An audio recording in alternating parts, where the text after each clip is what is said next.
Okay, looking at the clock, good afternoon and good morning, everyone. Welcome to our Home Fire Sprinkler Week Symposium. I'm Laura King, Nfpa Public Education Representative for Canada. It's fabulous to see so many familiar faces or names. Actually, I can only see your names right now, or black squares. And thank you for spending time with us today. Before we go any further, I'm going to read this very quick memo about recording. And I think, have just pressed record. So I'm recording this event on behalf of NFPA. This recording will become the property of NFPA and may be used by NFPA for any lawful purpose. By participating in or attending this event, you agree to be recorded and to allow NFPA to use such recording for any lawful purpose. If you do not wish to be recorded, please exit the meeting at this time. I'm hoping no one exits the meeting at this time.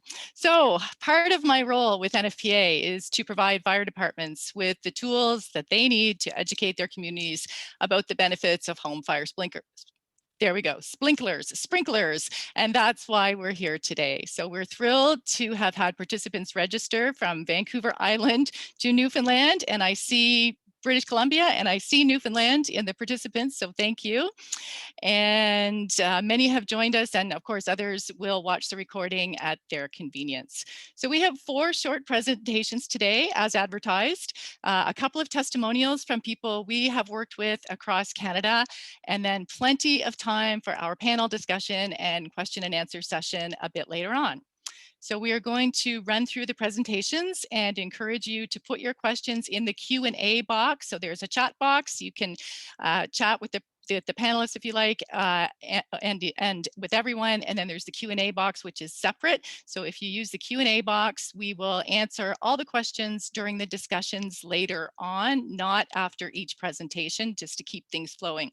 So just so you know, the questions come only to the panelists.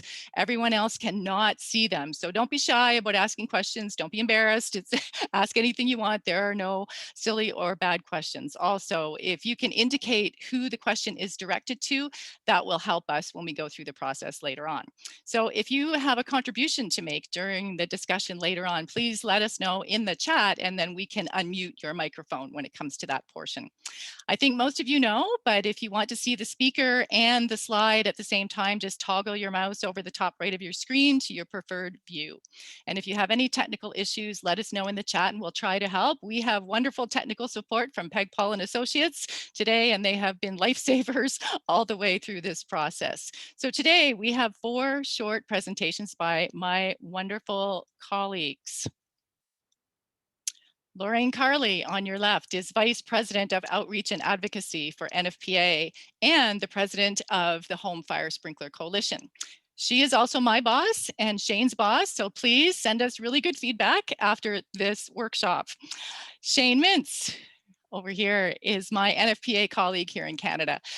Many of you, if not all of you, know Shayne. Shayne is the has been regional director with us with NFPA since 2013. He was a fire chief in Burlington, Ontario, next to me here in Oakville, assistant deputy fire marshal, and held too many other positions for me to name. And if you know Shayne, you'll know how difficult it was for him to keep his presentation to 15 minutes. And if I keep talking about him, it will take up his presentation time. So I won't do that. Tracey, next to Shayne there on your screen, was regional. Actually, Sean was Shayne before Shayne was Shayne. Sean was regional director for NFPA in Canada for 12 years, transferred over to Ottawa Fire as a deputy chief, and is now retired, in the sense that all Ontario fire chiefs retire, which means he's not retired at all. Sean is the chair of the Home Fire Sprinkler Coalition Canada and is working with the Canadian Association of Fire Chiefs on many aspects of sprinkler advocacy and other things.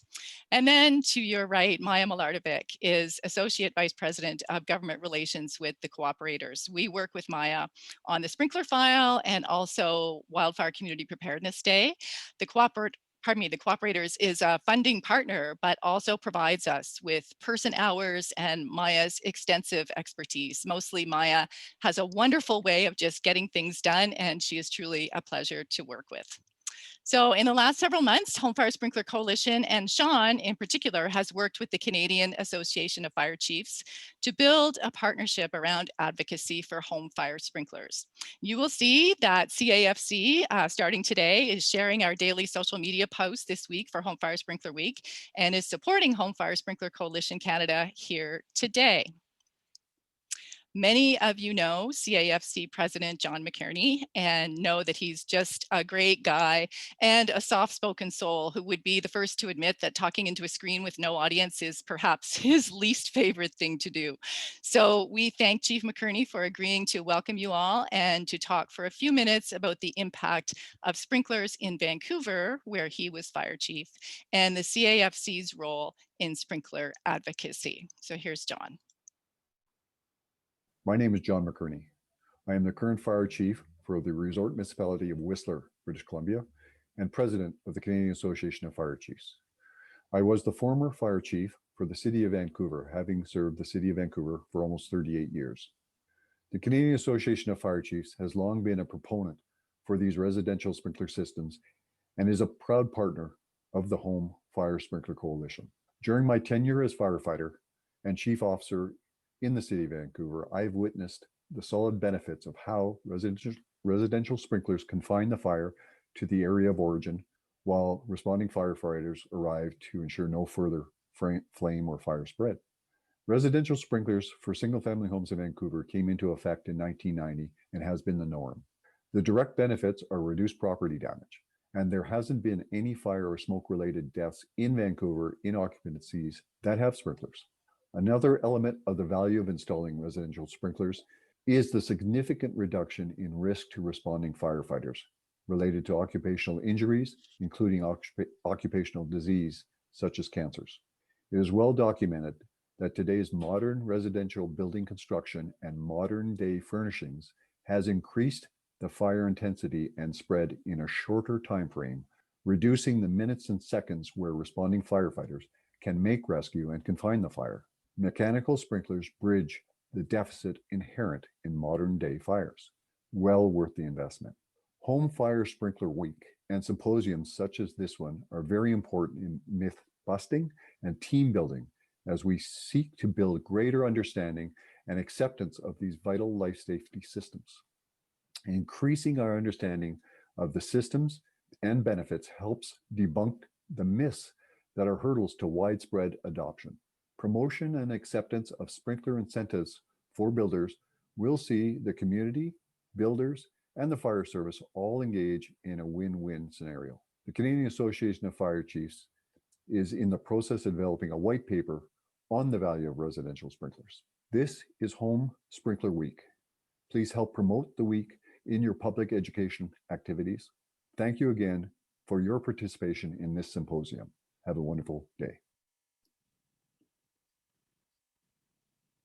Thanks so much, Chief McKearney. Lorraine, Shayne, and Sean will elaborate on some of the issues that John touched on. And again, if you have questions, please put them in the Q&A as we go along. So this year is the 25th anniversary of the Home Fire Sprinkler Coalition. You may have seen a video that Lorraine and HFSC posted on Twitter late last week explaining the origin of the Home Fire Sprinkler Coalition in 1996 to focus exclusively on home fire sprinkler education. Lorraine is going to flesh out some of that today and explain the Built for Life Fire Department program and touch on the objectives of Home Fire Sprinkler Week. So over to Lorraine. Thanks, Laura. I'll be waiting to get all that great feedback on you and Shayne after the workshop, but I certainly know the great work you're both doing here in Canada and want to thank you for that. Also, thank you to Maya and Sean for their ongoing work on home fire sprinklers and being a part of this event today. As Laura said in her introduction, I'm Lorraine Carli, Vice President of Outreach and Advocacy for Nfpa and President of the Home Fire Sprinkler Coalition. I'm really excited about this virtual summit. There is so much energy and engagement in Canada around home fire sprinklers. This event is a way to harness that energy to move this effort forward. As Laura also mentioned, HFSC is celebrating its 25th anniversary this year. 25 years ago, a number of organizations began to more aggressively promote home fire sprinklers, but no single organization had the resources to fully take it on. So NFPA, the American Fire Sprinkler Association, and the National Fire Sprinkler Association joined together to create HFSC. A few years later, CASA joined the board. HFSC is the leading resource for independent, non-commercial information about the life-saving benefits of home fire sprinklers in 1 and 2 family homes. And we are the only organization with this singular focus. Our mission, saving lives by increasing awareness of the benefits and availability of home fire sprinklers, ultimately increasing the number of installations in new 1 and 2 family homes. We have a dedicated board and team that furthers that mission. Our HFSC Canadian team is made up of representatives from NFPA, CASA, the cooperators, and the Canadian Association of Fire Chiefs. This group oversees programs, reviews content and data for accuracy and consistency. They are really the driving force behind a coordinated effort in Canada and the things we'll be talking about today. A little bit more about HFSC. HFSC produces education material for every group that has an interest in sprinklers or should have an interest in home sprinklers. That's consumers, home builders, developers, real estate agents, AHJs, water purveyors, building officials, and other stakeholders. The list is fairly long, but fire departments are the primary users of these free resources. So while fire departments are the largest user of our material, there's also a special program called the HFSC Built for Life Fire Department Program. It provides additional free resources and unique opportunities to fire departments that commit to including fire sprinkler messages in their outreach programs. There are currently about 156 Canadian fire departments signed up. By signing up, they're committing to adding sprinkler messages to their outreach programs and establishing specific outreach programs for builders, developers, and other stakeholders. This is a growing number, and we're excited about that. But we're always looking for more fire departments to join this program. Another great part of the Built for Life program is that only Built for Life fire departments can apply for HFSC stipends. This year, we awarded 20 stipends in Canada that are being used for educational banners, tents, displays, demonstrations, TV monitors, and social media activities. Here are some great examples of how stipends have been used by fire departments across Canada. Funding side-by-side demos are pretty popular because seeing is believing. Another example here is the Oakville, Ontario Fire Department, who purchased 2 banner stands for use in community and stakeholder education. Sprout Lake Fire Department in Port Alberni, British Columbia used the stipend to purchase a reusable road sign that you see there. This is a great use of the stipend. Oshawa Fire Service in Ontario purchased a new tent. These are great resources for their communities. Another way HFSC is promoting the use of sprinklers is through its new virtual developer incentive program. Now, the idea of incentives is not new, but it is one that has not been extensively used because few AHJs were aware they could offer incentives, and few developers knew that they could potentially be available. We're changing this with this particular education program. We identify markets that are experiencing a lot of building and growth. They don't have a 13D requirement, but they have local support to try this program. So the way we do this is we invite all stakeholders involved in single-family home developments to learn about how home fire sprinkler incentives can reduce construction costs while improving community safety. This is a terrific program because it allows communities to offer incentives to developers if they add sprinklers, regardless of the code requirements. Sean's going to talk a bit about incentives more during his time today. And we're excited that we'll have our first incentive education program in Canada in Edmonton this summer.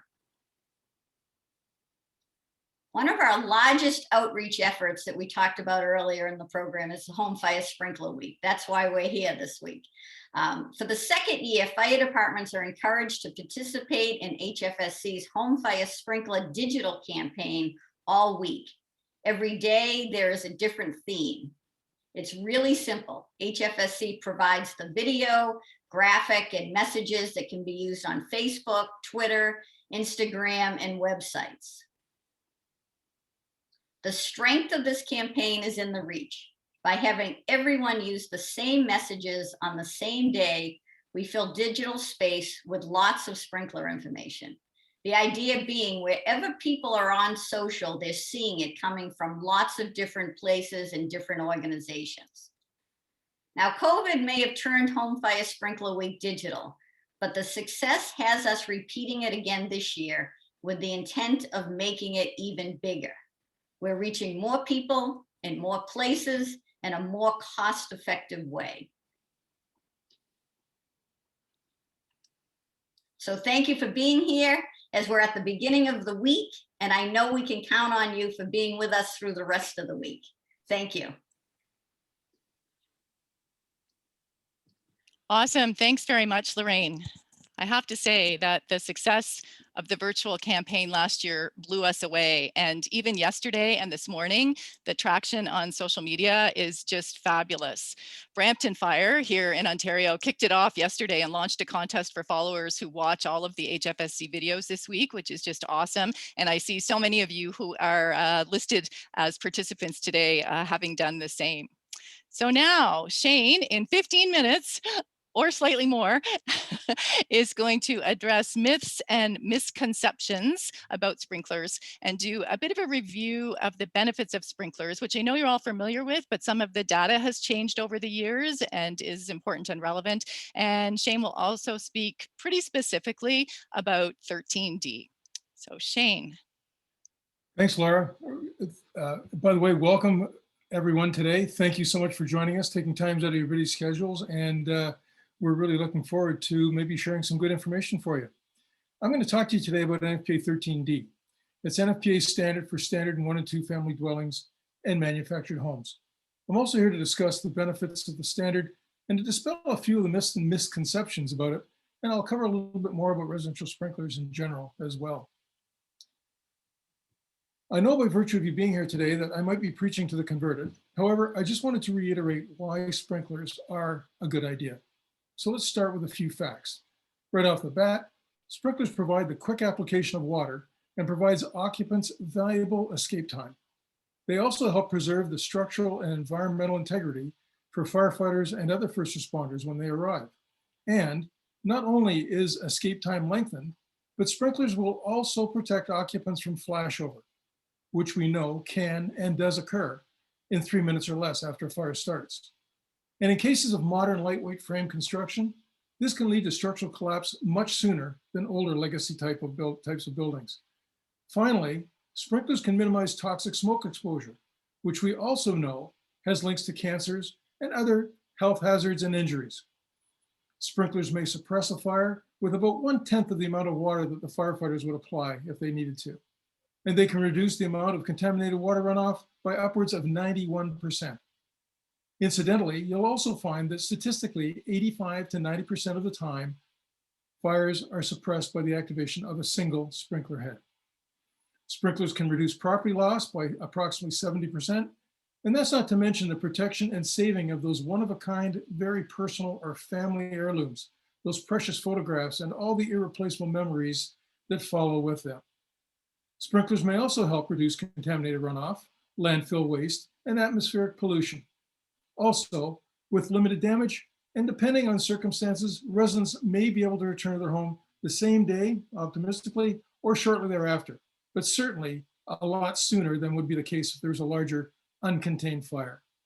And residential fires may also qualify for insurance premiums, and we're going to hear more from Maya about that as well.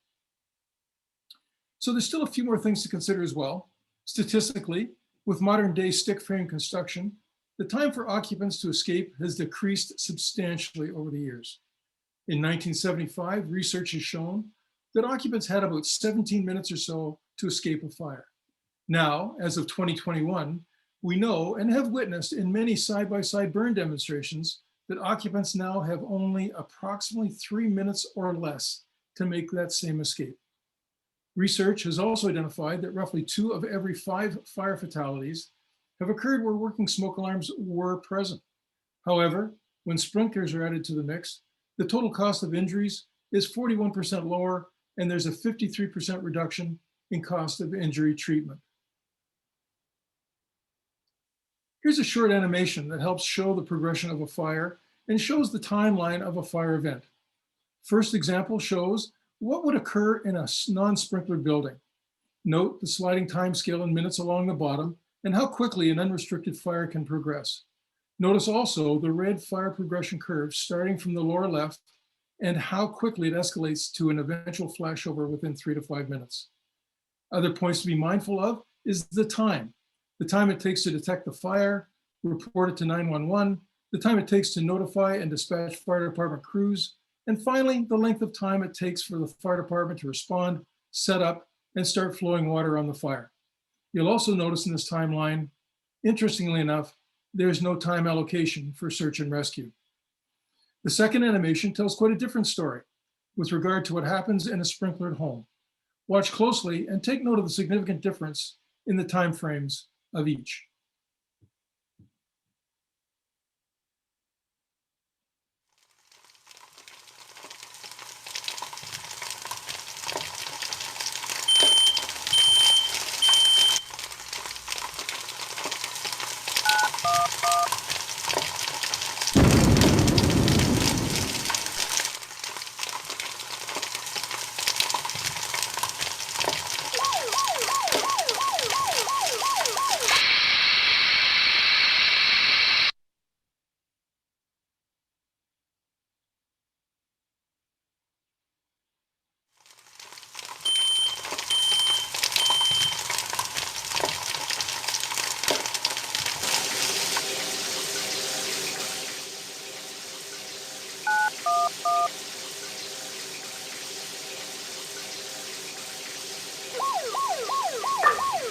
On location,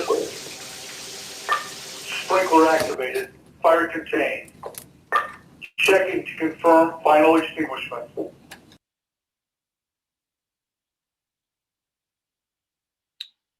Now, with regard to Nfpa 13D, what exactly are we talking about? And what's the difference between that and other sprinkler standards?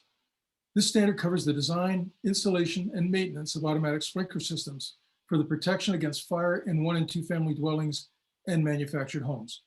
It's based on the notion that the system is designed to protect against a fire originating from a single ignition location, and that a sprinkler system will aid in the detection and control of residential fires by providing improved protection against injury and loss of life. Under 13D, the sprinkler system is designed and installed to prevent flashover and to improve the chance for occupant survival and time to escape. The primary focus of 13D is simple. It's life safety. Life safety for all occupants of 1- and 2-family dwellings, especially young children and seniors. NFPA 13D systems are designed to contain costs and make systems more affordable. The systems are designed more about how long occupants need to safely evacuate than loss prevention. In locations where there may be limited water supply, all that's needed is enough water to allow occupants to escape. And the standard actually says 10 minutes of water is plenty, or is at least enough. And it also allows for even less water requirements for smaller homes. Piping and insulation are compatible with residential construction.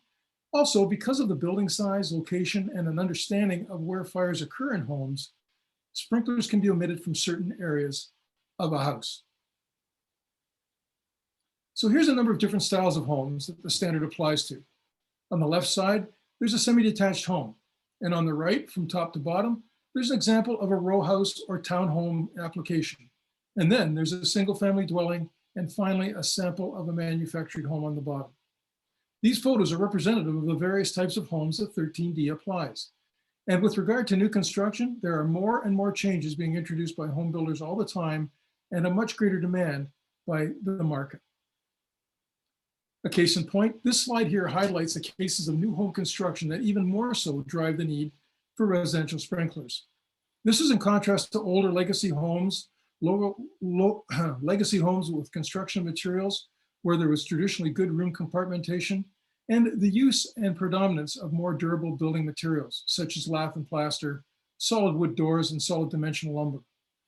All these design changes now lead to the notion of open concept homes. And here are some examples. Many new homes are now built with vaulted ceilings, anywhere from 9 to 20 feet in height.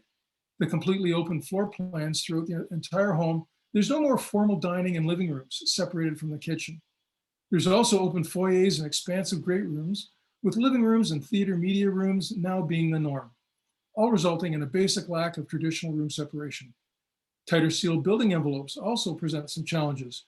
With modern building codes focusing on energy conservation, it means highly controlled air exchange and little ability for the exhaust of smoke and heat, which altogether creates a different and potentially dangerous shift in the fire dynamics for the occupants and for first responders.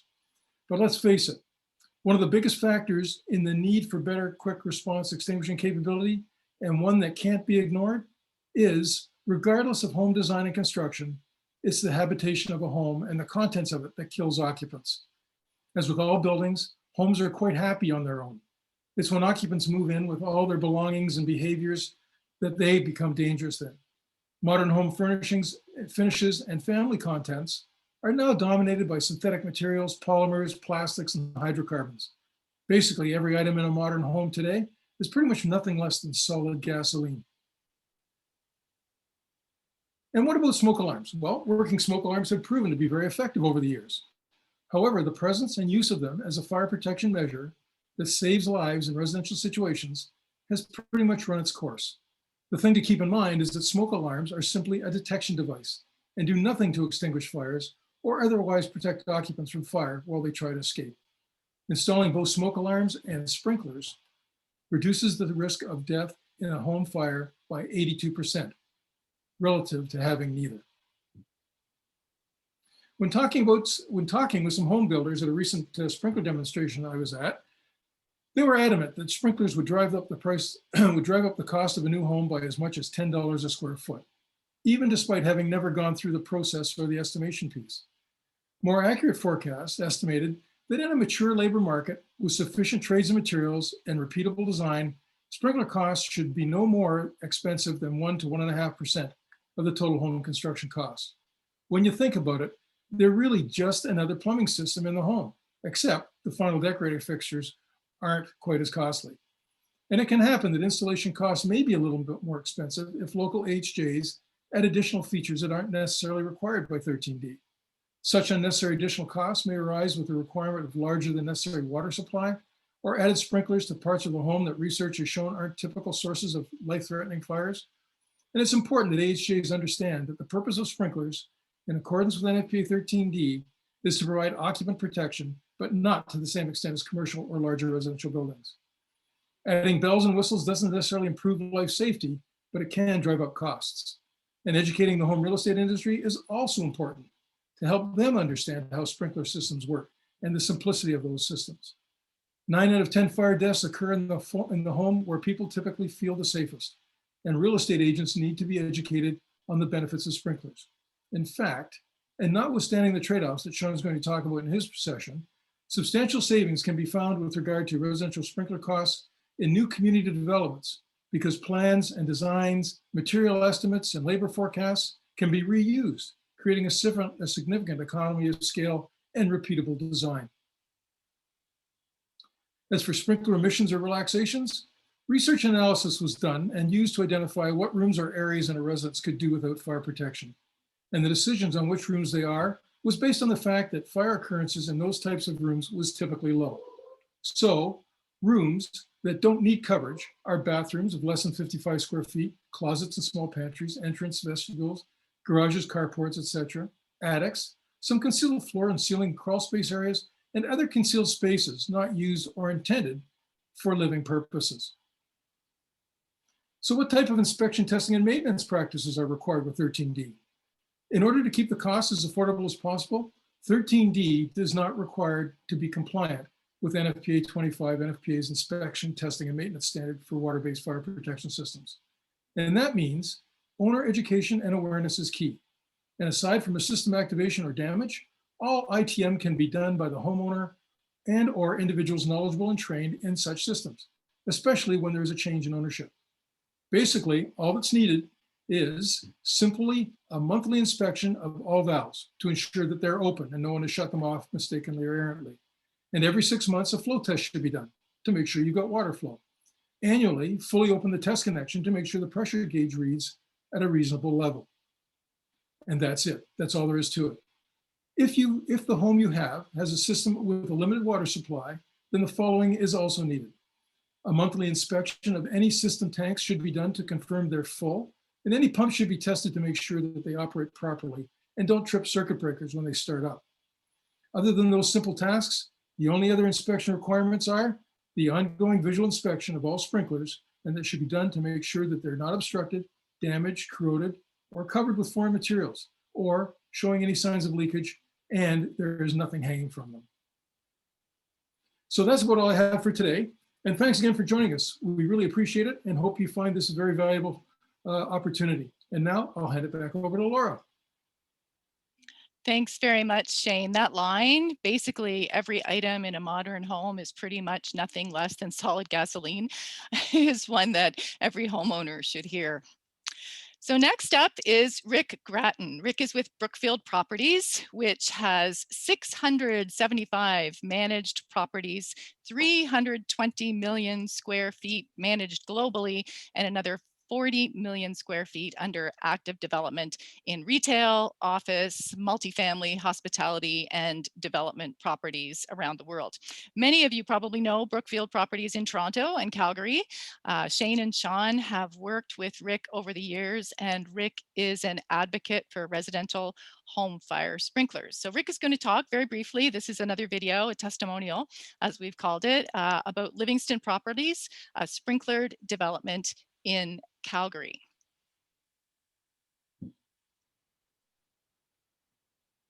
Hi, everyone. I'm Rick Gratton, Senior Development Manager, Policy and Regulations for Brookfield Properties Development here in Calgary, Alberta. Our community of Livingston is the first large-scale development in Canada to require all Part 9 buildings to be sprinklered. When completed, this will be home to approximately 10,000 residents. During circulation of our land use application, discussions on the timing of a community fire hall to meet response time targets resulted in a decision to install residential sprinklers. This had the advantage of adding an additional level of protection and safety for our future homeowners and aligned nicely with our current R&D policies. I have to admit, the ensuing process of working through policy and regulations to get this initiative approved was quite demanding, but as of today, Livingston is home to around 1,250 residents. A key factor during the design phase was the approval of a non-testable cross-connection device by the province. This has ensured a minimum amount of maintenance to our homeowners. Brookfield has received nothing but positive feedback from all parties involved in this initiative. We're utilizing 1-inch water lines in all of our new communities across the city so as to allow homeowners to choose a residential sprinkler system as an option. A big thanks go out to members of the Nfpa that assisted with this initiative, the City of Calgary, and our building partners who all contributed to the success of this community. So it was wonderful of Rick to do that for us. So we will send our thanks to Rick for providing that example, which leads us very nicely into Sean's presentation, during which he will provide more examples of sprinkler communities and talk about developer incentives, and most importantly, explain a fire chief's or FPO's or deputies' role in all of this, which I'm guessing is what most of you are here for. So they're all here for you, Sean. There you go. Well, thank you very much, Laura, and good afternoon, everyone. I do want to spend a few minutes today to be able to talk about how fire chiefs and fire officers in those communities can lead the discussion on sprinklers in their communities. We're beginning to see more and more sprinkler adoptions across Canada and a greater number of sprinklers being installed than ever before, with Canada and fire chiefs being the keys to these successes. So let's get into discuss these a little bit more. Sprinklers, first off, let me be clear, are a standards of cover issue. They are not and should not be a building code issue. This is about how we choose to protect our residents, an issue defined in our community risk standards of cover, or our scheme sur couverture de risque, if you're in Quebec, in these documents. The standard cover documents identify several factors, such as the risks within your community, the fire department's current capabilities and limitations, what are your response times within those communities, and what is the size and capability of your effective response force. As well, we get into talk about things such as the water supply for firefighting. How much is actually needed to be able to put out and get to communities? And what we find is that water demand in municipal services is much significantly greater in those communities than it is for domestic use. And all of this is based on controlling fire development in our communities. And what we've heard from Shayne is that the challenge of modern fire construction and modern contents is huge, in that it leads to houses and fires in these houses being hotter, quicker, and faster than they were just 20, 25 years ago. We're also seeing increased incidences of building-to-building fire spread that we've never had to foreseen before. And when we look at the National Building Code of Canada, those building-to-building fire spread limitations were based on 1950 St. Lawrence Seaway burns. We're also seeing increased number of firefighter injuries and cancers, all related to these modern content fires that we're dealing with. A solution in many of these cases, and if not all of these cases, is to look at residential fire sprinklers. So building codes just specify how we build homes, not how we design and build subdivisions within our communities. This is an item that is determined by your standards of cover document. Your counselors, chief building officials should be aware of your fire department's capabilities and their limitations going forward. So one thing that's learned is that it's clear is that sprinklers stop a fire from becoming deadly. They become a force multiplier for your ability to be able to protect your community. It does not replace the need for firefighters. They stop the clock and allow fire services to respond. This photo just shows some examples of before and after similar burn. So let's be clear. Many jurisdictions feel that they have no say in sprinkler adoptions for various reasons. And I would like to turn this argument around and actually say that the whole ability to be able to lead these discussions rests with fire chiefs, and that you have many options. And that is if you frame this as a standards of cover issue and not a building code issue. First, all fire departments, in my opinion, should address in their standards of cover document or scheme sur couverture de risque or CCR document or community risk reduction document, a clause where they look at addressing those issues of sprinkler protection in their communities. What are your views about sprinkler protection? How do you address properties that are outside of your response timelines? Your ability to get a response force there in time. What happens when you don't have adequate water supply in those areas? And if you do not meet the adequate response times? What are your building code changes that you're putting forward for development approval in those areas? And should you be requiring sprinklers? A second option available is a municipal bylaw, such as what we've seen from communities like Chilliwack, British Columbia, who we're going to hear from, or other communities. When the province permits these, sprinkler bylaws can be very effective, and we can help with the provision of sample bylaws. Third, and more recently, we've been encouraging fire chiefs with the Canadian Association of Fire Chiefs surveys and other work we're working with to look at individual development approvals, encouraging fire chiefs to get engaged, to work with builders to incentivize sprinklers at the local level. And this can be done without a municipal bylaw. And where builders can reduce or eliminate install costs, Community benefits ensue from the protection with sprinklers. Fourth, another option is we should all be looking at public education messaging, like what is happening this week with Home Fire Sprinkler Week. And finally, HFSC has all of the resources available for us to support you in all of this. We have website resources as well as prepared brochures that you can order, home kits as well for people who are built with homes with sprinklers. All of these can help your public education activities and campaigns in your community. So what does the NBC, the National Building Code, actually say on this? Well, the NBC does talk about how we build individual buildings and homes. It doesn't talk about how we develop communities and what individual subdivisions take a look at. And I'll talk a little bit more about that in one of the next slides. It does, however, have some basic assumptions that we are required to take a look at when we build. Under Part 3 of the National Building Code, there are certain assumptions with regards to an adequate firefighting force that are explicitly spelled out. And that is that there's an adequate fire department response. What the building code doesn't get into is it doesn't define what an adequate fire department response is. This leaves this to the local fire chief to make that determination, to stand up and say, just a minute now, we can't build that in our community. I can't respond adequately. I don't have adequate water supply, or I don't have an adequate number of firefighters to put the fire out in those locations. For single-family homes built under Part 9, sprinklers are not specifically addressed.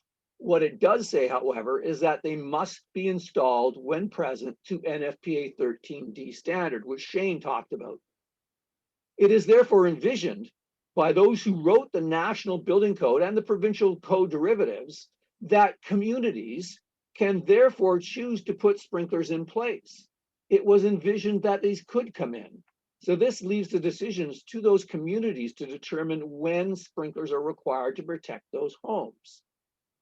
This is a decision that is ultimately a standard of protection decision for those communities. Now, unfortunately, in min-max jurisdictions such as Alberta and Ontario, you cannot adopt a municipal bylaw regulating or purporting to regulate over the building code. But it does leave the room and opportunity for you to turn around and take a look at requiring these as a condition of development of individual subdivisions and other locations. Basically telling the builder or the developer that, hey, if you want to build in these areas of town, then yes, you can, provided you protect them with sprinklers and build in accordance with the NBC or OBC or Alberta Building Code and require them to be protected with 13D sprinklers. In my opinion, based on studies by NFPA and others, an effective response force of 14 firefighters within 10 minutes from the receipt of alarm should be that determining point. When do you address those if you do not have those capabilities? You should be looking at sprinklers or looking at other building code requirements in those cases. Another option that's always existed within the new codes now is that with regards to an alternative solution or an equivalency application under the code, working with local building officials to accept changes to the codes or trade-offs when homes are fully protected with sprinklers. This is how the Livingstone project in Calgary was proven to be so successful. Alternatives that make stacked townhomes more viable for builders and permit or more easily permit legal secondary suites at much lower costs can be introduced at the initial stages when these homes are first built. Changes to the National Building Code that we, along with the CAFC, the Canadian Association of Fire Chiefs, and others are proposing to support in the National Building Code, but you can take advantage of now. So let's talk about development incentives. Home fire sprinklers offer an opportunity for developers to take advantage of some significant developments. So if we look at incentivizing sprinklers at the development stage, we can look and work these in for the developers to build in added cost savings and consider a range of options that can reduce or completely eliminate the complete install costs. Items such as additional units being permitted, T turnarounds being permitted as opposed to longer length cul-de-sacs. Some subdivisions could consider street width reductions, increased hydrant spaces, longer dead-end streets, and also permitting single division access points. The key here, however, is that the fire chiefs in all cases need to be engaged and accepting and determining which of these incentives are acceptable to them and working with the builders in the initial planning stages.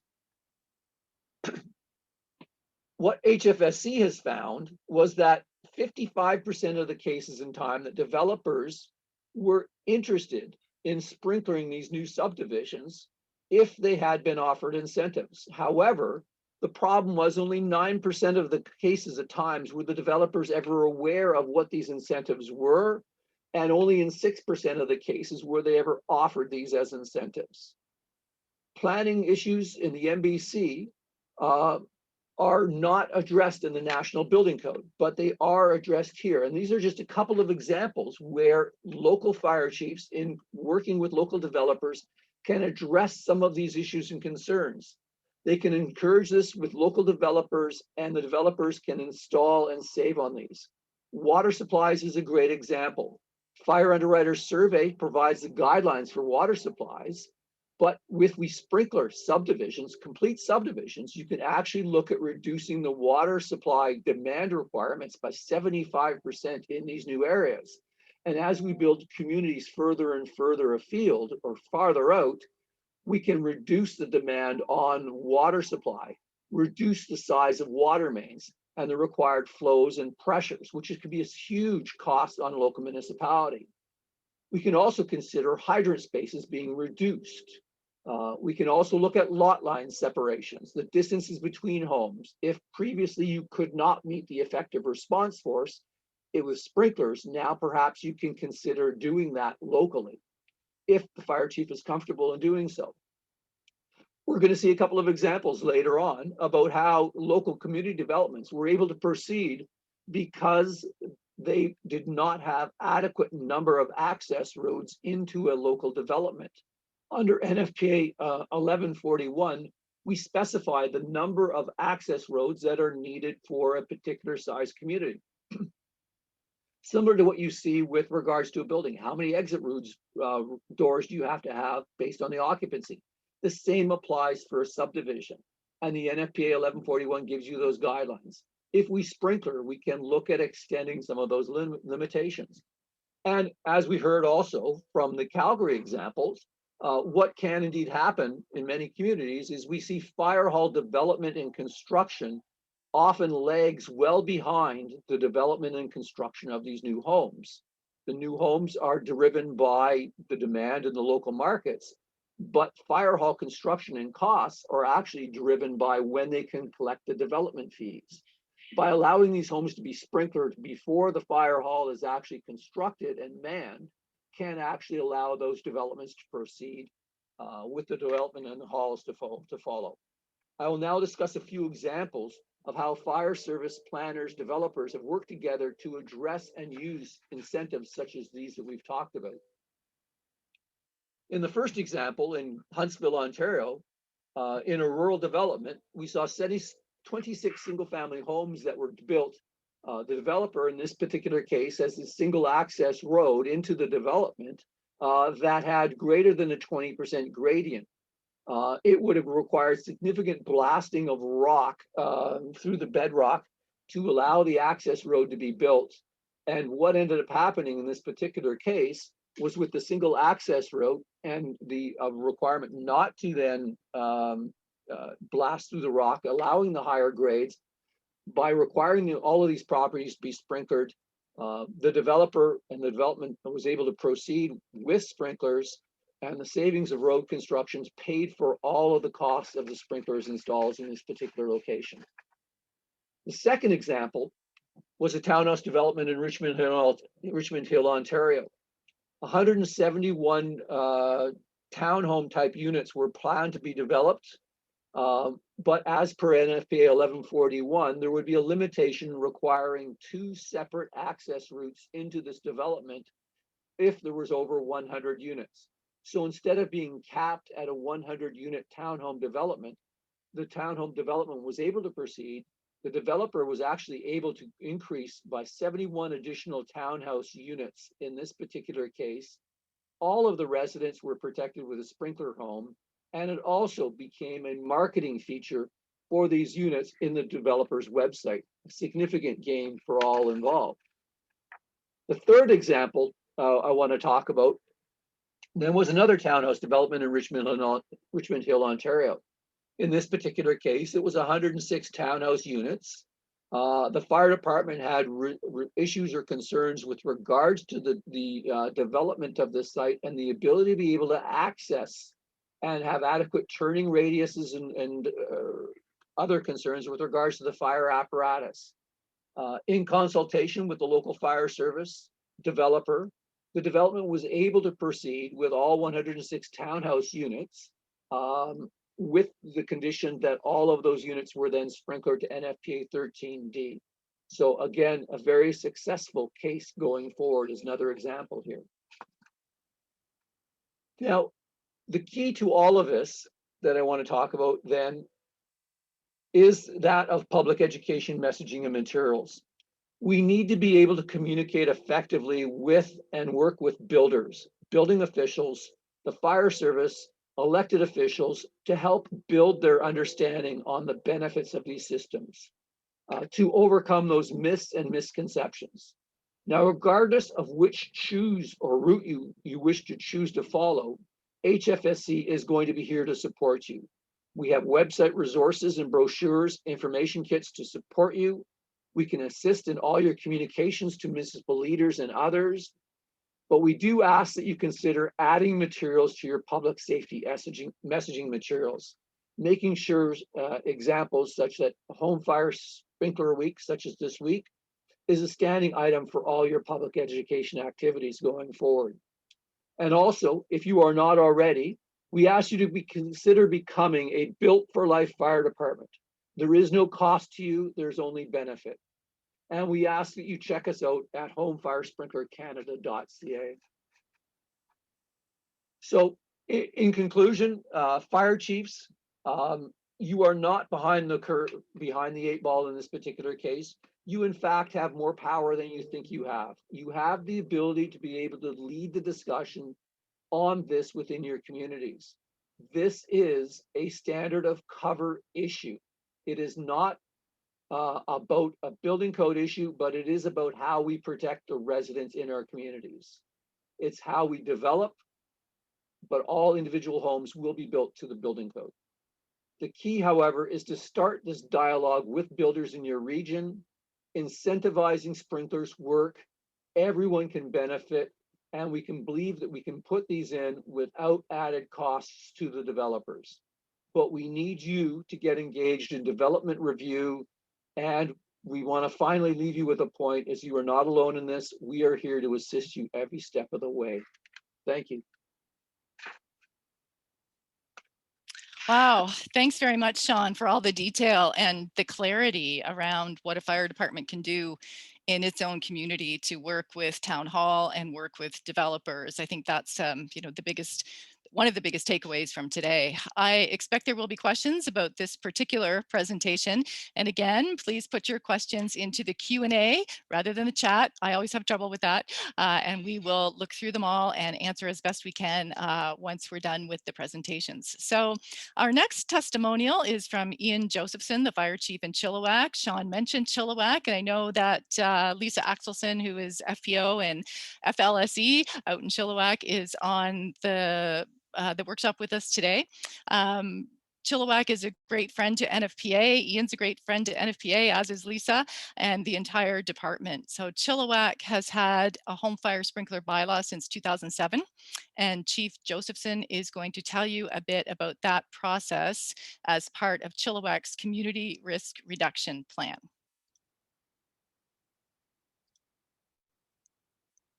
Good afternoon, everyone. My name is Ian Josephson. I'm the fire chief of the Chilliwack Fire Department. Here in Chilliwack, BC, we've had a home fire sprinkler bylaw since 2007. Over the past 14 years, we've had more than 12 home fire sprinkler activations. In every case, the residents were safely outside when we arrived. In most cases, the firefighters enter the home, turn off the water, and assist with minor smoke, fire, and water damage. Residents typically return to their homes within a couple of weeks of the fire. These incidents are in stark contrast to what typically occurs in non-sprinklered home fires, where residents can experience injuries and the loss of all their property. They are sometimes not able to return to their homes for up to a year. In Chilliwack, safety is our #1 fire department core value. Home fire sprinklers greatly reduce the risk to both our firefighters and to the public. This very positively impacts their safety. We knew from our fire loss stats that over 70% of our fires occurred in residential structures. We also knew that home fire sprinkler installations wouldn't happen without a city bylaw that required them. I believe one of the most important steps in the bylaw creation process was engaging with the many key stakeholders that could contribute to our bylaw development and approval.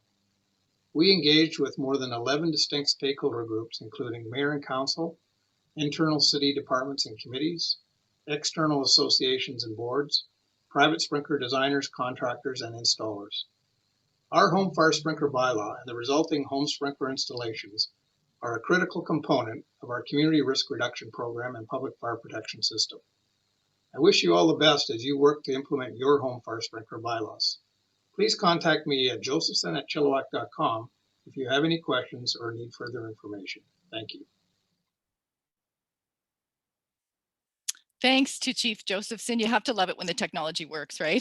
For the data and the details. As Ian said, he is more than willing to help departments or municipalities that may be considering sprinkler bylaws, or even those that are interested in educating their municipal leaders and builders and developers. He's always available and a wonderful mentor. So our final presenter, Maya Milardovic with the Cooperators. Maya is going to give us the straight goods on sprinklers and the insurance industry, and she has really, really nice slides. Take it away, Maya. Great, thank you, and good afternoon, and thanks to everyone on the call for joining us today. On behalf of the Cooperators, I want to let you know how excited we are to see such a large group of participants and advocates for fire sprinklers. So as introduced, my name is Maya Milardovic, and I am the Associate Vice President of Government Relations for the Cooperators group of companies.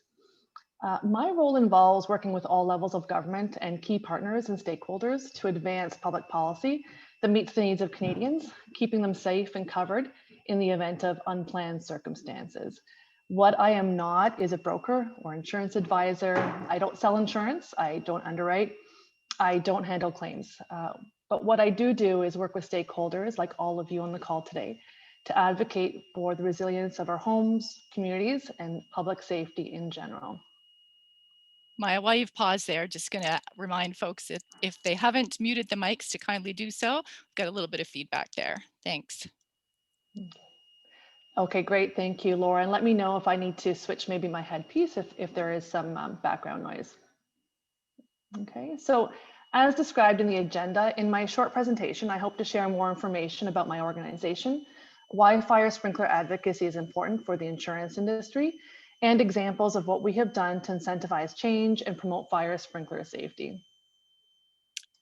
I'll get to just pause again, Maya, for a moment. I'm not sure if it's yours or if there's something in the background in someone else's situation. Do you want to try the headphones? Sure.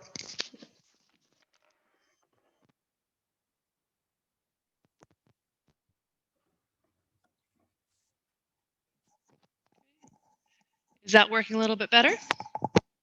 I think it is. Okay, perfect. Okay, so next slide, if you don't mind, Laura.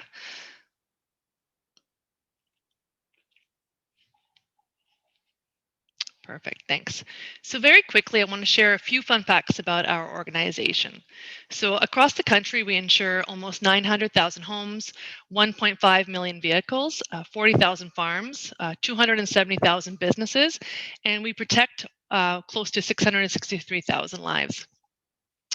Across the country, we employ 6,400 staff, and we have over 460 exclusive financial advisors in communities from coast to coast to coast. What you may not know about us is that we are a cooperative. So we are owned and governed by cooperatives and credit union centrals from coast to coast to coast. So while we are proud, I should say, to provide insurance and financial services to more than 2 million Canadians, we are even more proud that we do so while staying true to our cooperative values.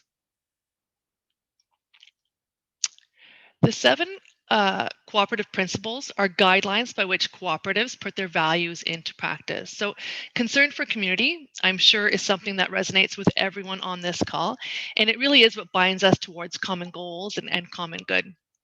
It is the concern for community that led our board of directors to mandate our organization to advocate for the mandatory installation of fire sprinklers in new home construction. Now, it may have also helped that at the time, our elected vice chair of the board was a deputy fire chief for the city of Edmonton.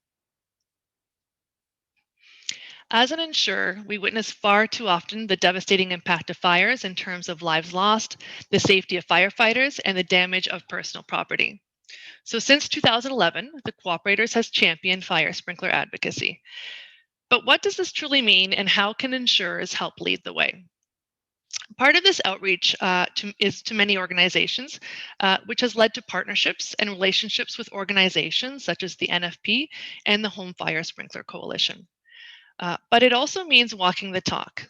If we are advocating for mandatory installation of fire sprinklers in new home construction to government, builders, developers, and the general public, we, as insurers, also have an opportunity to do more internally within our organizations to support this work. So part of walking the talk was creating a new fire sprinkler discount, incentivizing change. So as an insurer, we need to appropriately price risk. And with fire sprinklers installed in homes, it just makes sense to provide a discount as risk is lowered. By providing clients with a fire sprinkler discount, we are validating that fire sprinklers mitigate risk. They minimize property damage, reduce injuries, and most importantly, they save lives. So as you can see by this graph, our fire sprinkler insured risks have grown year upon year.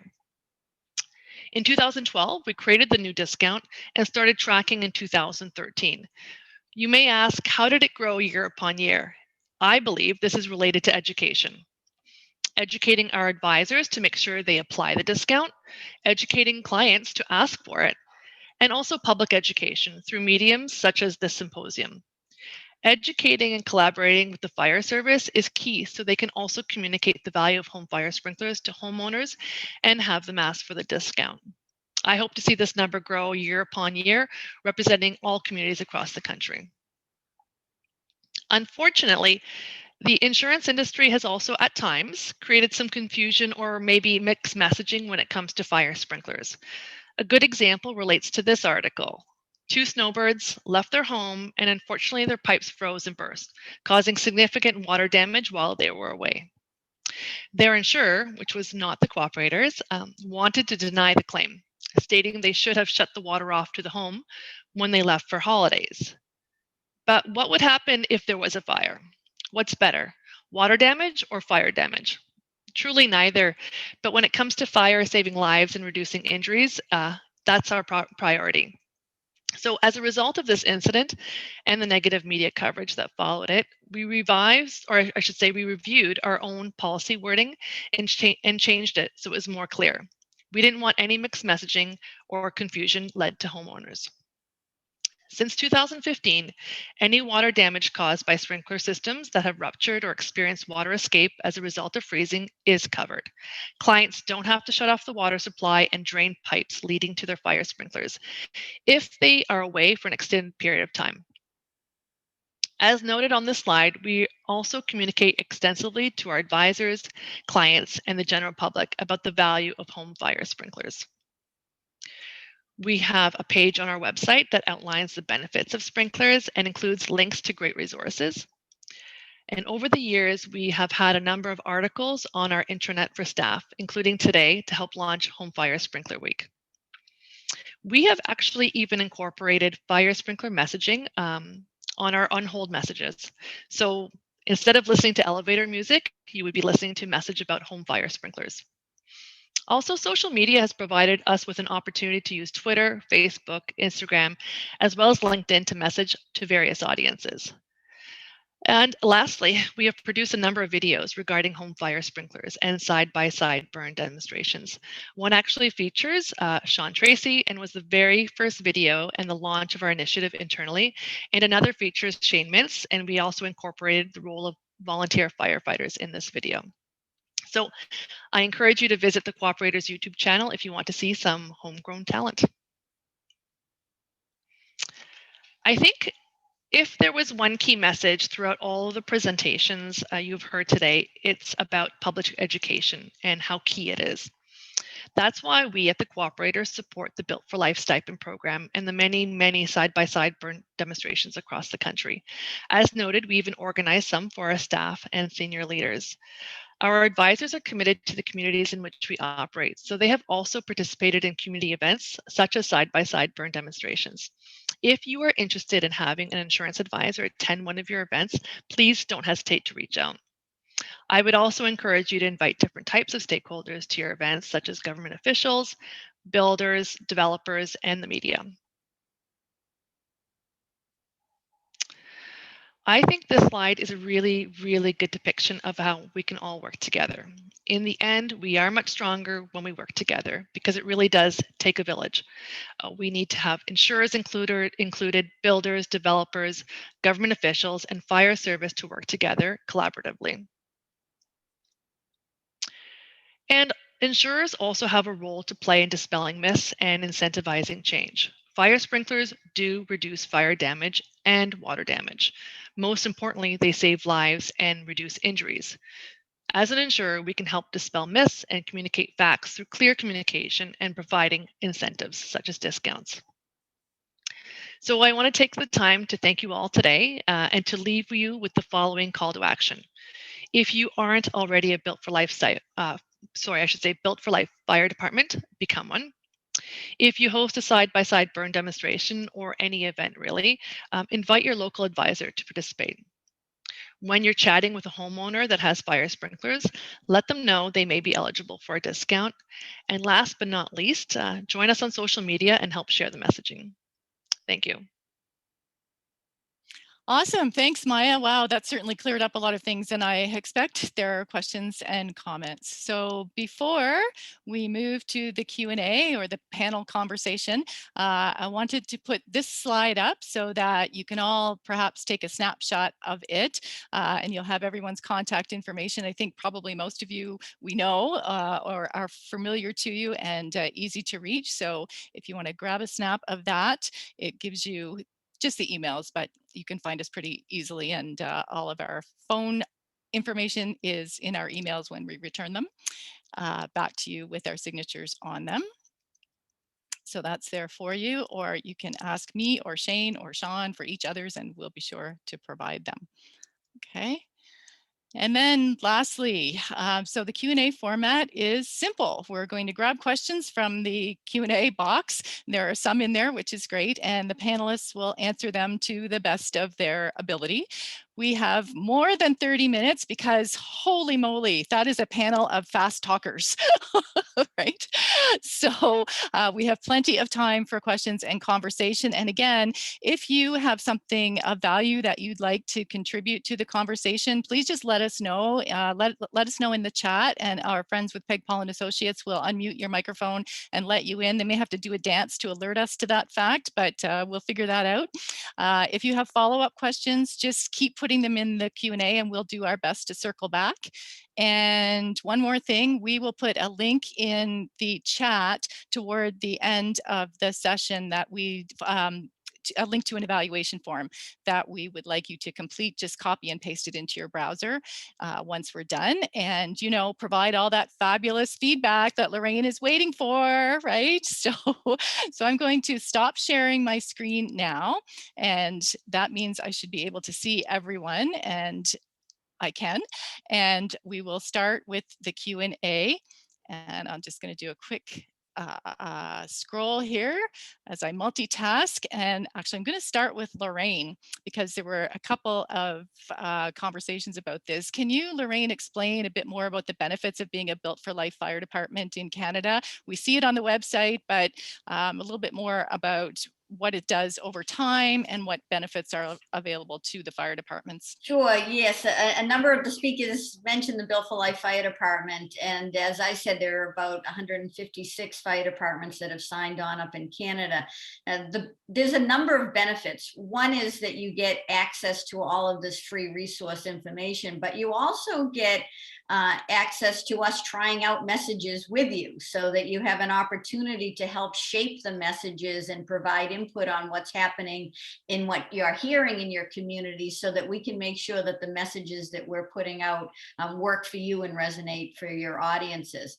And then certainly one of the big benefits that we find fire departments really like is the opportunity to be able to apply for the stipends, to be able to have some funding to put on the side-by-side demonstrations, to buy other material that they can use within their communities for that public education aspect, which everybody on the panel today talked about the importance of public education. So our Built for Life fire departments are really on the front line of this education piece and really committed to educating about home fire sprinkler value.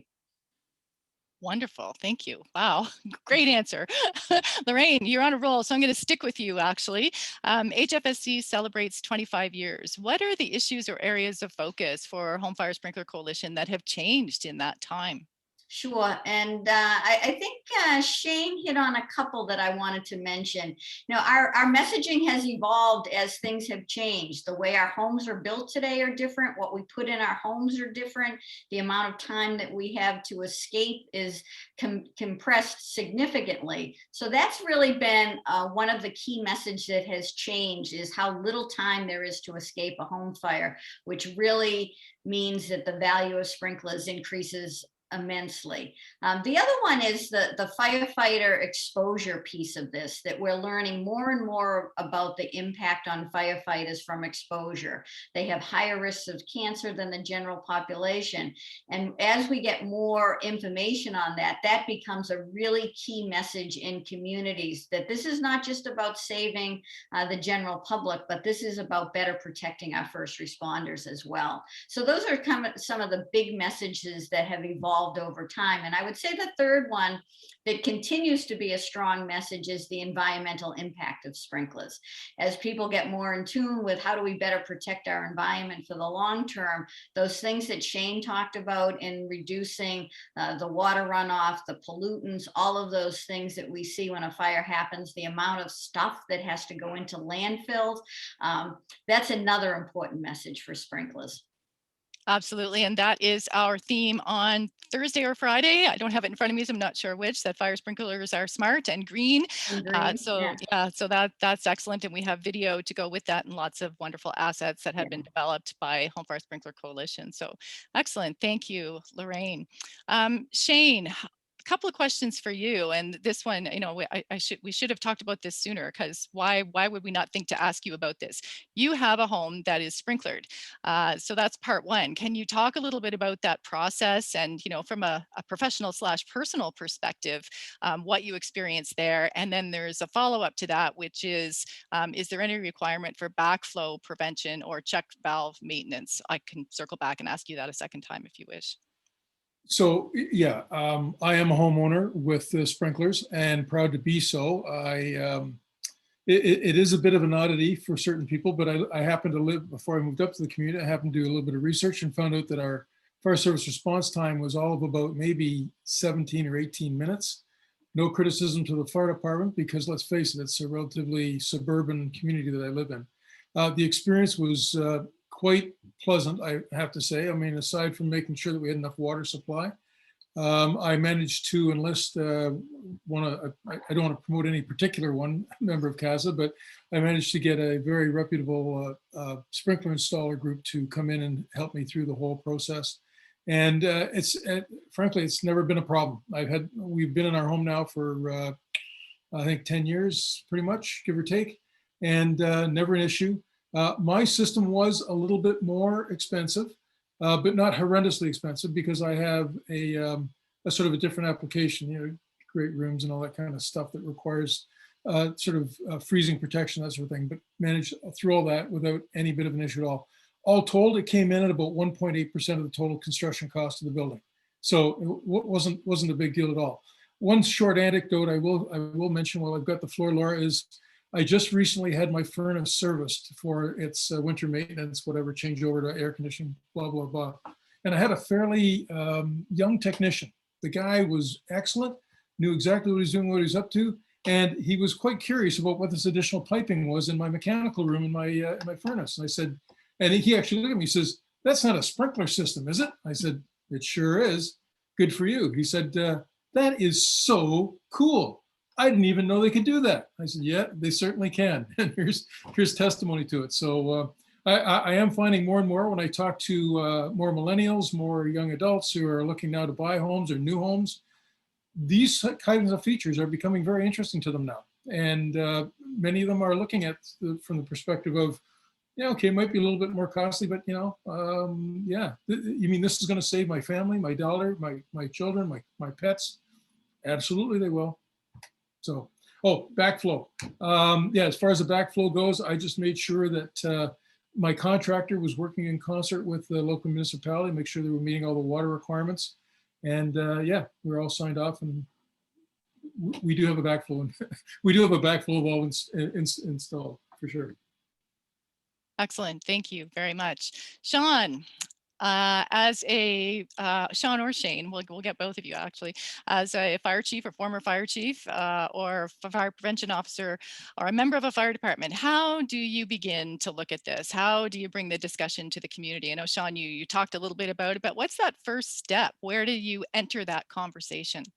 Well, I think in my opinion, the first step is actually just convening or reaching out across the table to the developers in your area and let them know first off that, we're not in an adversarial role here. What we're ultimately trying to do is provide the best level of protection and the best homes in their communities that we can build. And as a result, I believe the first step is really just sort of reaching across the table, talking to the developers, sitting down with them to say is, hey, we can actually look at incentives that we are comfortable with from a fire services perspective that you could then pursue and that would make the install of these costs either cost neutral or even beneficial to you in the long run. And then at the same time, bringing along the building officials so that they understand if there's a water department, the water purveyor in your community, and some of the local elected officials so that they understand what may be going on. So again, it's just getting the dialogue starting and having the taking the initiative to reach across that table. Shayne, you want to weigh in there too? Sure, I agree completely with what Sean's comments are. More fundamentally, I think there's a lot of work still needs to be done, at least what I've recognized from being a former deputy chief, former fire chief, and even working with the Farmers House in Ontario here, is the notion of getting in on the ground floor. So as the fire chief, being aware of what's going on in your community, because what we were finding in a lot of cases was even the building officials are kind of going, I don't know, I'm not so sure about this stuff. And it meant a lot of education and awareness to them as well to sort of make sure that they're comfortable with these changes, because some of these builders, or some of these building officials rather, are not comfortable with relaxing requirements. So we need to help them through that a little bit more. We need to build those relationships. And as I said, the other thing too is getting in on the ground floor. Not long after I started with Nfpa, I started to really place a focus on the adoption and use of residential sprinklers. And we would go to builders and we would say, or I'd go to builders and say, hey, have you ever thought about sprinklers? And the builder would say, like, you're way late, man. Like, I'm drywalling, or I've got a foundation going in, or I've got all kinds of other things already done. What you need to do is get back further into the foundation of things and start talking to developers. And home builders are great, but the developers are the ones that are actually installing the main routes, the main water supply and so on. So totally agree with Sean. It's all about relationship building. It's all about making sure that people are aware and that, dialogue. I mean, if you're talking, it's better than not talking. That's for sure. Thank you very much. Maya, I'm not sure you'll want to answer this, but let's give it a go and maybe others can step in. So the question is, I've heard that some insurance providers are raising home value rates to the point that fire sprinkler discount isn't providing enough value to the homeowner. So it's more of a comment than a question. Do you feel comfortable addressing that? Sure, I can try to address it. So I can't speak for the insurance industry in general, but for the cooperators, for our organization, we don't raise rates arbitrarily. So if your home rate is going up, it could be a multitude of items that impact that, such as flood, wildfire, roofing. So the incentive for fire sprinklers is not to offset your home insurance. What we are doing is, number one priority should be ensuring that you and your family are safe.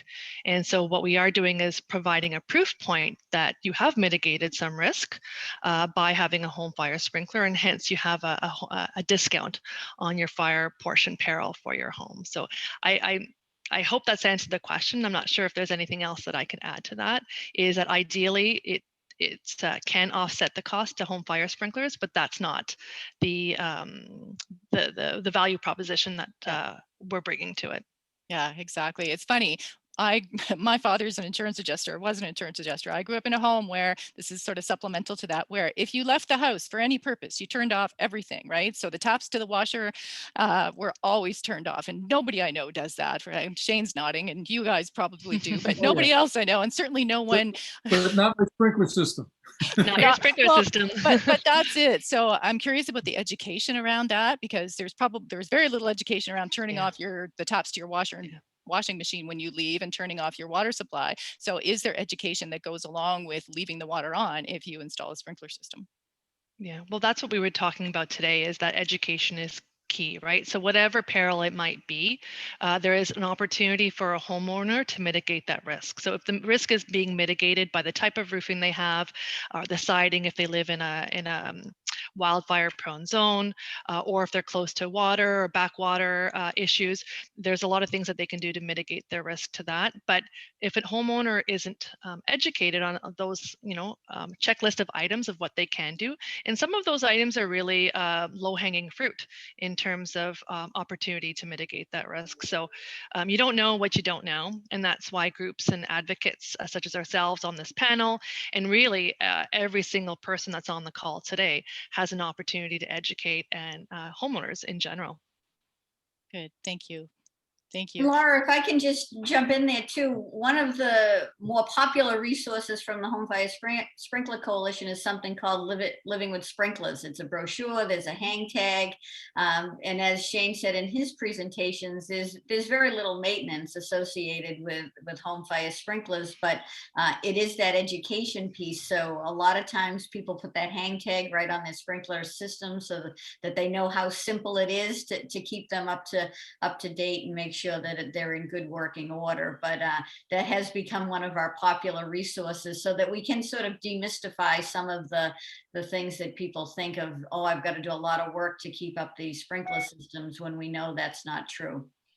Which is a nice segue actually into cost. Now, Shayne, you said about 1.8% of the cost, the building cost. So we at HFSC, we always go back and forth. Is it per square foot? Is it a percentage point?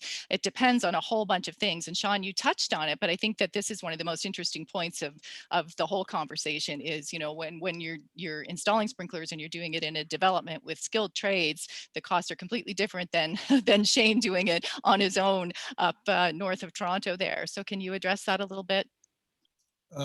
Me or Sean? Shayne, Sean, both of you. I'll jump on that one. Sure. Because actually one of the pieces that we're involved with the Canadian Association of Fire Chiefs is the development of a white paper. And we've been actually taking a look at this. And one of the things that we find is that the install costs, what you look at for sprinklers, develop and change remarkably when you are dealing with, say, a mature market environment. So a case in point was when the Nfpa went and studied the install costs of sprinklers in various communities across North America. Actually, Pitt Meadows, BC had the lowest install cost in Canada. And that was because they had an established bylaw, had been up for a number of years. And that's exactly what we find in talking with industry, is that when you have a large number of these developments going forward, you're able to reduce the costs. We understand Livingston, their price point that they're able to put these sprinklers in their community is extremely marketable, and much less than even some of the estimates that we had seen across North America. that's always going to be the case, that the more and more there are, the market demand is going to reduce these costs. And the same thing happens on the rural one-ofs that happen too, as sprinklers get more and more available, you're going to get it to a lower point price. So. And what you're also going to find from Sean's comments is that we're going to find more and more skilled trades, appraisers, planners, designers, all of that sort of thing. Where up until now it's improving. But back when I did my system, this was okay. Let's sit down and figure this out. And we found out that out with a few other fairly large projects where they're saying these costs have come in quite high. Sean mentioned the Nfpa study that was done of 17 communities, I think, that were sprinklers, and Pitt Meadows was the cheapest of all of them, not just Canada, but all of them as well. But again, as Sean had mentioned, that was all attributable to the fact that Pitt Meadows, having had a bylaw requirement for a number of years prior, basically had a very mature market for labor, very mature market for trades, very well-developed market for materials. And those all go together to making or driving the prices down, or to make them marketable. I mean, it makes it now a competitive market. Now, what we're trying to find is just getting a number of installers who are familiar with 13D, because that's a bit of a new thing for them. I know when Calgary was doing their work with Brookfield Properties, I took a team of 4 other NFPA and CASA staff with me to Calgary. We did an orientation session for the Calgary Building Department. So they now had an awareness and understanding of exactly how these systems were installed, how they were approved, and what were the various nuances that you needed to go through to make sure that these systems would be acceptable and adopted. So. Sorry, Lorraine, were you going to jump in as well? I was just gonna, echo the same thing as around the 13D system. And I think we have a question on that as well. Is a lot of times one of the big education things that we need to work on is installers. Sometimes their frame of reference is commercial systems. So we see them trying to sprinkler areas that don't need to be sprinkled in the home, asking for different kind of water flow systems and permitting costs that all aren't necessary with a 13D system. So that's another piece of trying to get the correct information out there so that we can get more homes sprinkled. Exactly. Thank you. And yeah, actually the question there is a comment. We need to dialogue and education with our water purveyors for them to understand the 13D systems. Right. Laura, if I can just chime in to add to Lorraine's comments, NFPA 13D has grown a lot since its inception many years ago. And one of the things that's adapted more is there's different types of systems that are included now. It's not just one size fits all. There's a number of variables that you can put into play. And you can have like a multi-purpose system, or a combination system, or any number of things that actually, in effect, tie the sprinkler system into the plumbing system of a home, so that every time a toilet is flushed, the sprinkler system is now flushed as well. So it just depends on what you're looking for and what you need. But there's so much diversity and variety that you can get that will, again, make pricing options a little bit different. Mm-hmm. Exactly. And there's some follow-up in the chat there about the backflow I knew I wasn't going to say it correctly, backflow preventers, and understand that there are listed backflow preventers that do not require an inspection. This is up to the municipality. This is Sean responding. Plus, as stated with flow through designs, you can obviate the need for the backflow preventer. Sorry. Sean, any more on that?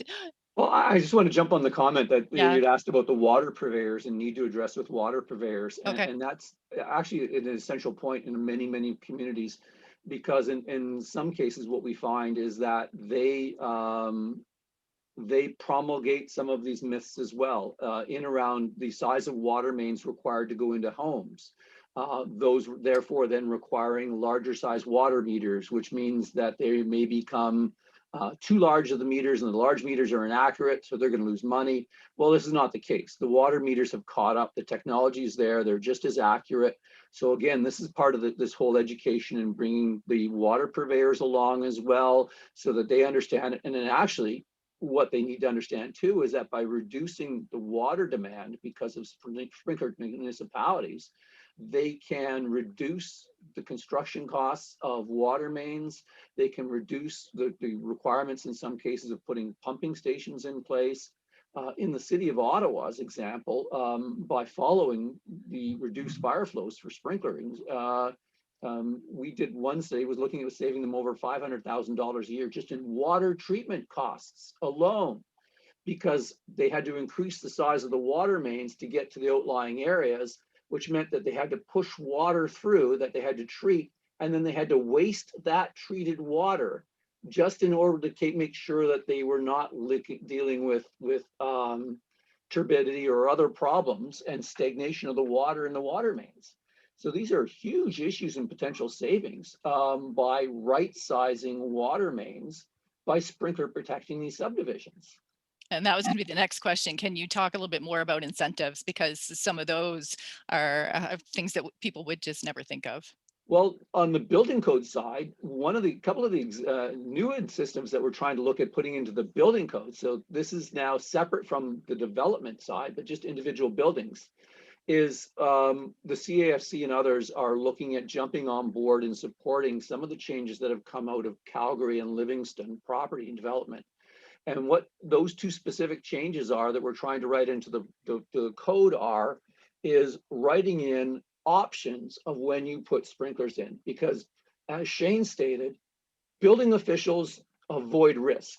I've been at an Ontario building officials presentation where they were basically told by their lawyers, hey, if you, the code says that you could take options, but if you exercise judgment in applying the code, you're assuming risks on your liabilities. Don't do it. So building officials are notorious for just following what is written in the building codes. So what we're actually going to look at trying to do is write into the building codes that, hey, you either do this, or if you sprinkler, you don't have to do this, or what the trade-offs are. And those are going to be two significant benefits, potentially. For one is stacked townhomes, the ability for developers to build stacked homes, which they love, and it's pure profit. But the second one is on secondary suites. After market, people want to put secondary suites to reduce the high cost of the initial purchase price. Well, if these changes are incorporated up front, it makes the introduction of secondary suites much lower costs at the initial purchase point. So it becomes a huge marketing piece, Livingstone, and it becomes something that the homeowners have in their back pocket for a later stage. And all of these only can be done if you put it in at the initial construction phase and require sprinklers. So there's some huge things on the cusp happening for sprinklers that we can jump on now and not wait for these changes. You know, Laura, just to add to Sean's comments too, about all of those sort of changes to the building and different uses for the building or homes being basements. We had a number of experiences where in a former life as a deputy fire chief in charge of the fire prevention division, we had some very illustrious neighbors go around and actually amass for us somewhere in the range of about 170 complaints of people that had secondary suites in their homes. And of course, they looked upon the fire department to help resolve that. And we worked through it bit by bit and step by step. But some of the solutions to these people having their secondary suites in the basement was to actually install a sprinkler system, not a system compliant with 13D, but install a sprinkler system to the point where at least there was going to be some relative fire protection there, more so around things like furnaces and making sure there's proper areas left around cooking materials and cooking appliances and that sort of thing. But yeah, as Sean said, all of those things would be a lot better off if they were roughed in at the get-go. And I'm thinking we'll probably see more of that in the future. So many different types of education, right? Educating the developers, educating the builders, educating homeowners, educating people who are when they're getting their insurance. So we talked a little bit about the younger generation and embracing environmental friendliness and whatnot. So that's more of a lifestyle pitch. So how does a municipality or a fire department go about using those messages to incentivize buyers to incent? I mean, it's not the role of the fire department to incentivize the buyers, but to get that message out there. I'll take a first stab at it, Laura. I think it comes from two different directions. We have to generate demand from consumers. So if we have younger consumers that are more interested in environmental concerns, they're also interested in safety. We've done some studies through HFSC. When you tell them about the benefits of sprinklers, they would much prefer to be buying a home with sprinklers in it. So you have to drive that consumer demand. And then on the other side, as we educate our policymakers and everybody else to understand them as well. And then hopefully they meet at a point where we can start to see more and more of this roll out in communities. And Lorraine, we don't have issues here in Canada where we're having to fight the legislation the way you do in the States. Can you just let everybody in a little bit on some of those challenges that you guys experience? Sure. You know, we talk about builders as being one of the stakeholders that we need to educate. Unfortunately, what we've seen in the States is that the builders have spent millions and millions of dollars to prevent sprinkler requirements from being able to be passed in more than half of the states. So that's why the incentive program has so much promise for us, because even if you don't have the requirement, you can employ these incentives. And we're now talking to developers and builders in a language that makes sense for them, which is, hey, I can put more homes in my development and I can have a bigger profit margin for these homes, while at the same time we're getting what we want to see is safer homes. Exactly, which is a wonderful, wonderful selling point. Yeah. Yeah, good. So just a couple of things that are still here in the Q&A, more comments than questions, people asking about where they can find information. And homefiresprinklercanada.ca, it has everything that you could need. There are many, many categories specifically for fire departments. The social media cards and messages are all there. The pamphlets, the things that you can post on your website, videos, you name it, it's all there. It is a bit deep, so take some time and prowl around. And if you can't find what you're looking for, if you took the snapshot of that, that slide with all our contact information, we are happy to help you and happy to walk you through it. And there was one other, sorry, I'm multitasking here and reading, developing messaging for sprinklers and misting systems, and be interested in developing that concept here in Southwestern Ontario. So a conversation, this person says, perhaps for later, but interesting. And then Lorraine, I just wanted to go back to that one last time. The overall societal benefits of sprinklers. We don't have the numbers of firefighter fatalities in Canada that happen in the United States, thankfully, and we perhaps approach some of our firefighting operations a little bit differently. Regardless, we know that sprinklers give people more time to escape, and firefighters an opportunity to realistically, fight a fire rather than from the inside, and perhaps saving property rather than only a defensive, mechanism. So how does that play into it all? And, again, we don't have as many issues here regarding that, but where does that come through in your education and your working with the fire departments? Yeah, and we are seeing that the notion of firefighter health and safety is really resonating as we try and make sure that we're getting more and more fire departments signed up for Built for Life fire departments. That's a message that they really care about, as we all should care about that. So that is making a difference. I think the other thing that we hit on a little bit of is this whole notion of community risk reduction. And by getting more sprinkler homes, then the fire service can focus on other areas of their community that may be at greater risk because they have safer homes. So there's a whole wide range of societal benefits for having sprinklers in homes, whether it's the occupants, the first responders, the community as a whole, and the ability to devote your resources to other areas that might need greater attention because you've sprinkled homes and you've maybe solved a lot of that problem. So there's so many benefits. And as we've mentioned a couple of times, the environmental benefit as well. Wonderful. Sean? Yeah, I just wanted to jump on that. As a lot of times what we hear is counter arguments about sprinklers coming from, say, an older CMHC study that looked at the cost of a life saved versus the install cost of a sprinkler. And that's such a one-dimensional argument. And hopefully what we've shared with everybody here is that there are so many societal benefits. It's the reduction in firefighter injuries. It's the reduction in injured costs. The Sunnybrook study and what it costs actually for the treatment of a burn survivor. The insurance savings and issues versus, you know, how long you're going to be out of the home, Chief Josephson's comments, to now actually the install costs may actually be zero or be cost beneficial for the developer. So we hope that we have finally put that old study to bed to say that this is such a conceptual piece of, it's a community risk reduction model and a strategy that needs to be looked at, that the entire society benefits from this. It is just the right thing to do. It just makes sense. Excellent. So we have no further questions in the Q&A, and we are ahead of schedule because I threatened everybody that if they went over their 15-minute time slot, I would put them on mute. So this is good. So I'm going to ask you each for a closing comment and then remind everyone, I think Marnie has just posted again in the chat that there is an evaluation. If you would please complete that, that would be lovely.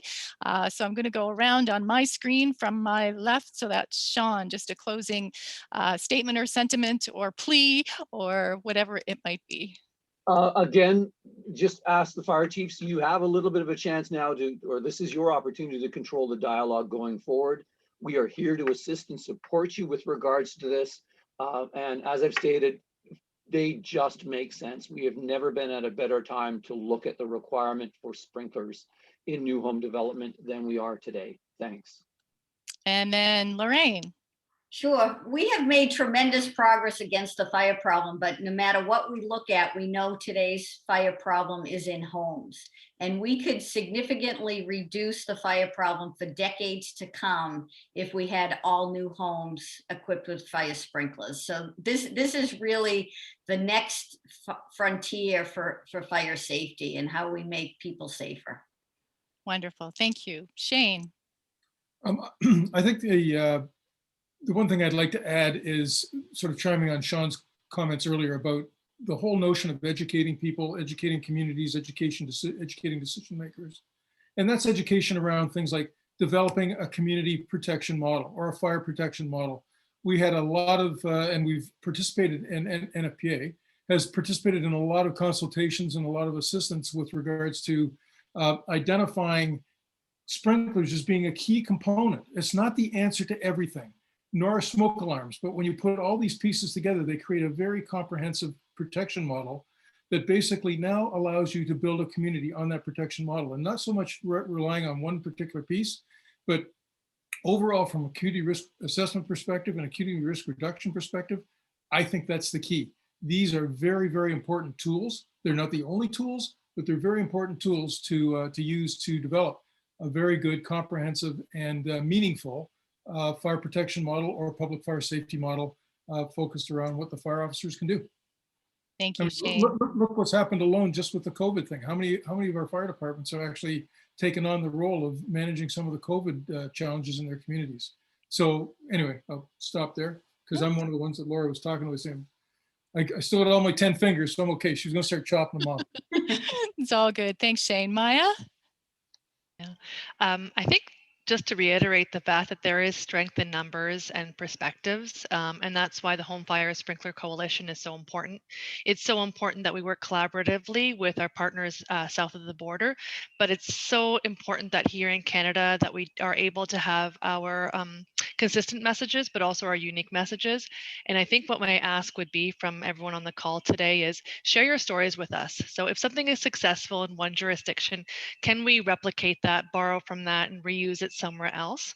And so that we're not all starting from ground zero. And so the more that we're having these types of conversations, the more that we're sharing the stories, be it in a video or Twitter or any type of other medium, an email, that's what we need and that's what we want. And again, you know, I'm all about coalitions, and when you have diversity in your coalition, you're much stronger. You don't want to have the same voices and the same faces everywhere you go. The diversity of thoughts and opinions is so important.